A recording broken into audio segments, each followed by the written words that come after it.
حضور اکرم صلی اللہ علیہ وآلہ وسلم نے فرمایا کہ میں ایک وقت سو رہا تھا، میں نے خواب میں دیکھا کہ لوگ میرے سامنے پیش کیے جا رہے ہیں اور وہ کرتے پہنے ہوئے ہیں،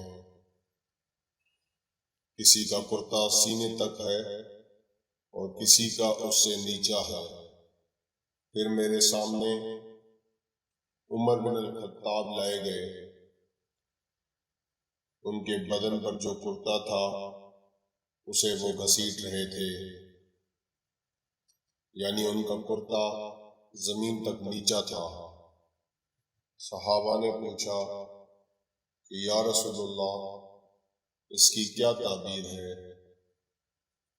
آپ صلی اللہ علیہ وآلہ وسلم نے فرمایا کہ اس سے دین مراد ہے۔